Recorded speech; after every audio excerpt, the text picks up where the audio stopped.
See the financial statement with adjustment. First is provision for depreciation. Depreciation is loss for company. इसलिए यदि provision for depreciation adjustment में हो तो respective assets पर depreciation calculate करके profit and loss account के debit side में लिखेंगे, है ना। Depreciation is debited to profit and loss account, first entry. Second entry balance sheet में होती है। बैलेंस शीट में रिस्पेक्टिव एसेट्स से डेप्रिसिएशन को डिडक्ट कर लेंगे, माइनस कर देंगे। इस तरह दो एंट्री हो जाएगी। सेकंड है क्लोजिंग स्टॉक।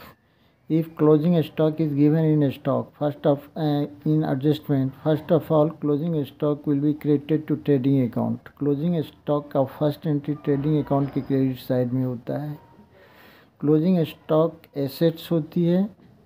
Closing stock का मतलब होता है cost of goods unsold at the end of the year, so it is asset. Next entry balance sheet के asset side में लिखेंगे closing stock. Third is accrued income.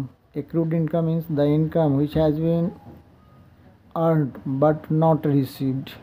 ऐसी income जिसको company ने अर्न कर ली है लेकिन वास्तव में रिसीव नहीं की है, ये एसेट्स होती है। फर्स्ट एंट्री पीएल अकाउंट के क्रेडिट साइड में लिखेंगे। यदि पहले से इनकम है तो उसमें इसको ऐड कर देंगे एक्रूड इनकम को। यदि नहीं है तो जितना है एक्रूड इनकम उसको पीएल अकाउंट के क्रेडिट साइड में डायरेक्ट लिख देंगे by accrued income. Next time क्योंकि ये एसेट्स होती है ट्रीट किया जाता है, इसलिए बैलेंस शीट के एसेट साइड में लिखेंगे एक्रूड इनकम। इस तरह दो एंट्री हो जाएगी। Fourth is income received in advance.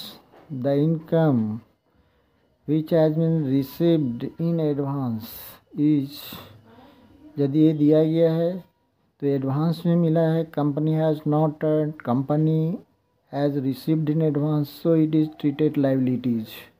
First entry in the credit side of PL account. Credit side PL account के क्रेडिट साइड में रिस्पेक्टिव पहले से यदि इनकम है तो उसमें से इनकम रिसीव्ड इन एडवांस को माइनस कर देते हैं, डिडक्ट कर देंगे। नेक्स्ट टाइम क्योंकि ये लाइबिलिटीज है इसलिए बैलेंस शीट के लाइबिलिटी साइड में लिखेंगे इनकम रिसीव्ड इन एडवांस। इस तरह दो एंट्री हो जाएगी।